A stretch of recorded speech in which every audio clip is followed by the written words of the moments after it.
Bonjour les gars, bienvenue sur ma vidéo.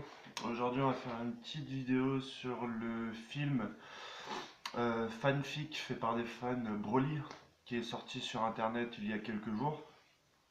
Donc je sais pas exactement quand est-ce qu'il est sorti, mais aujourd'hui j'ai vu un petit peu qu'il y avait des vidéos réactions concernant ce court métrage qui fait à peu près une dizaine de minutes et qui reprend les bases du scénario du film Broly qui sortira le 12 décembre donc dans les salles au Japon mais aussi en France apparemment au Grand Rex. Donc c'est pour voir comment est-ce qu'on peut exploiter déjà les petites images qu'on a par rapport au trailer de quelques minutes qu'on a eu. Lui avant de faire ce film il a également fait un trailer de quelques minutes pour présenter un petit peu les éléments qu'il allait mettre en avant dans ce film. Donc j'ai complètement libre au niveau de la réalisation, mais il prend néanmoins les petites images qu'on avait, comme le débarquement de Broly avec son père Paragus. Lui il rajoute Freezer directement dans ce qui semblerait être le pôle Nord, en tout cas si on se trouve sur la Terre, ce serait ça. Les deux personnages que sont Sangoku et Vegeta, donc dans des vêtements, je dirais, typiques, ils sont pas dans leurs vêtements polaires comme on a pu les voir dans les quelques images du film. Je pense que c'est peut-être un peu plus compliqué à animer ou en tout cas peut-être que ça lui plaisait pas tout simplement. Et on a donc les différentes transformations qu'on a pu avoir par rapport aux artworks et aux présentations de personnages, à savoir les Sangoku et Vegeta en normal, en Super Saiyan Blue. Et en Super Saiyan God, lui il a rajouté à la fin Vegeta en Super Saiyan Shining et Sangoku en Blue Kaioken. Donc forcément je pense qu'on verra un petit peu toutes ces étapes pendant le film. Parce qu'on peut voir en découpage des personnages les différentes transformations de Broly. Il y a le Broly normal avec les cheveux tombés noirs. Il y a le Broly en toujours pas Super Saiyan mais assez développé avec des yeux jaunes. Alors qu'est-ce que c'est que cette forme? Est-ce que c'est une forme d'Ultra Instinct de Broly ou est-ce que c'est une étape entre le Super Saiyan et sa forme normale puisque derrière on a le Super Saiyan avec les cheveux jaunes et ensuite on a le Super Saiyan légendaire. Donc le film il va plus ou moins être en sandwich par rapport à ça. Dans la fanfiction, il fait à peu près la même chose, où Sangoku est végétalienne. Il fait le parti pris d'avoir une nouvelle télécommande pour Paragus qui puisse directement commander en pourcentage le niveau de puissance qu'il veut. Je pense que ça sera peut-être pas aussi précis dans le film, mais moi il commence à 40%. Sangoku Vegeta se met en Super Saiyan, Sangoku se met en Super Saiyan 2, je crois, au niveau des mecs. On voit que c'est le Super Saiyan 2.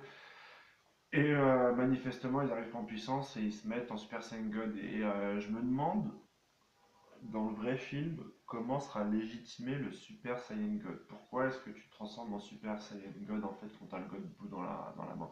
Super Saiyan, on va dire que tu peux le faire en réflexe au début pour t'échauffer, mais ensuite avoir le Super Saiyan God, je suis pas vraiment d'accord. Au niveau de la logique, pourquoi est-ce qu'on déclencherait cette puissance-là? Dans le manga de Toyotaro, dans la version papier, c'est expliqué, on nous l'amène en tout cas sur la transformation de Vegeta parce qu'on nous l'explique parce que ça va être une transformation qui sera idéale à un moment, à un instant T. La première fois qu'ils se mettent en Super Saiyan Blue, que ce soit Sangoku ou Vegeta dans le manga, c'est une technique qui demande trop de puissance. Donc Vegeta contre Black Goku, qu'est-ce qu'il va faire? Il va se transformer en Super Saiyan God pendant le combat, et à un instant très précis, au moment donné où il met le coup, il se transforme en blue pour les libérer toute l'énergie. Donc c'est pour ça que le Super Saiyan God va être exploité visuellement. C'est pour être une étape intermédiaire entre chaque coup et sauvegarder notre énergie. Ensuite, Sangoku, lui, maîtrise à la fin de l'arc contre Black Goku le Super Saiyan God Blue maîtrisé, qui laisse moins libérer l'énergie qui contient dans le corps. Donc je sais pas si on verra du Super Saiyan God. Dans le film, on nous le tease, on le met sur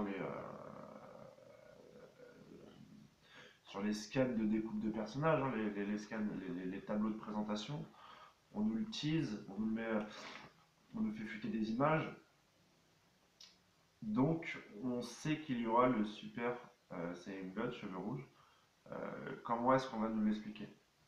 Dans la dernière vidéo, moi j'ai pensé, peut-être comme Sangoku et Vegeta en blue maîtrisé n'ont pas la même force et que Vegeta veut vers... Il n'y a même pas le blue maîtrisé d'ailleurs dans l'animé, c'est le blue Kaioken ou le blue ce que j'appelle Shining de Vegeta avec des étoiles.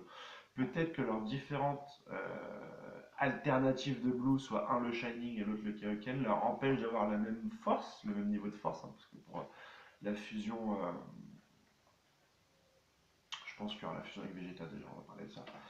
La fusion Métabol, il faut le même niveau de force, et peut-être que le Super Saiyan God, comme ils sont sur la première étape du niveau God, peut-être que c'est un truc qui va permettre de faire une fusion Métabol, je pense. Enfin, tout ça pour dire que lui,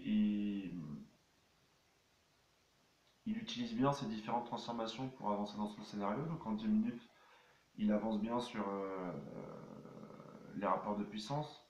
Tu te transformes, donc je me transforme, donc tu te transformes, donc je me transforme. Et je pense que le film va principalement s'articuler autour de ça, avec peut-être une histoire, enfin on aura quand même du background, euh, sur pourquoi Broly est méchant, pourquoi il vient sur Terre, pourquoi est-ce qu'il est vivant, pourquoi est-ce qu'il serait aussi pote avec Freezer.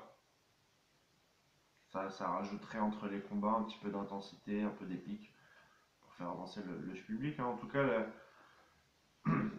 l'animé qu'on a exploite bien les premières informations qui nous ont été données, puis donne une alternative qui est assez sympa en attendant le vrai film. Niveau qualité, c'est sûr que c'est pas vraiment la même chose, mais en tout cas, j'ai trouvé ça assez sympa. N'hésitez pas à aller le voir. Vous tapez Broly, film 1 fan, et vous avez directement l'animation qui est proposée. C'est la partie 1, il y aura certainement la partie 2. Et je pense que c'est dans la partie 2 qu'on aura le plus de risques de la part des personnes qui ont fait ça. Pour le final, hein, soit en allant sur Gogeta, soit en allant sur une nouvelle transformation, soit en allant sur l'Ultra Instinct, soit en allant sur une fin ouverte, hein, pourquoi pas avec Broly qui se sauve et qui va faire sa vie, qui va faire quelque chose ou qui va rassembler ses forces pour revenir. En tout cas, par rapport au premier film Broly, de ce qu'on voit dans cette fanfiction ou de ce qu'on voit dans les trailers, il y aura beaucoup plus d'échanges de coups que dans le premier film de 1993. Parce que dans le premier film de 1993, je vous rappelle, Broly, c'est un combat qui va en sens unique. Il fait que courser, chercher Sangoku, Vegeta et les Z-Warriors qui essayent de se sauver le plus rapidement possible. Il n'y a aucun coup qui est mis, à la rigueur, il y a peut-être des coups qui sont portés mais qui font aucun impact. Et là, on a l'impression qu'il y a un peu plus d'échanges dans les images qu'on voit. Sangoku et Broly se tapent dessus, se tournent autour, etc. On aura, je pense, un Broly avec un niveau un peu plus proche des héros que ce qu'on a pu avoir dans la scène version, donc avec, je pense, un final plus maîtrisé. Voilà pour ce que je voulais dire. Je ferai également une vidéo pour la partie 2, je pense. N'hésitez pas à liker, à commenter, ça fait super plaisir. Je commence à avoir de plus en plus de réactions, quelques vues, des partages, des gens qui n'aiment pas aussi et qui le signalent. En tout cas, je vais continuer sur ma chaîne et on va essayer de se développer sur d'autres mangas, pas que Dragon Ball. Il y a plein de choses qui vont arriver. Au revoir.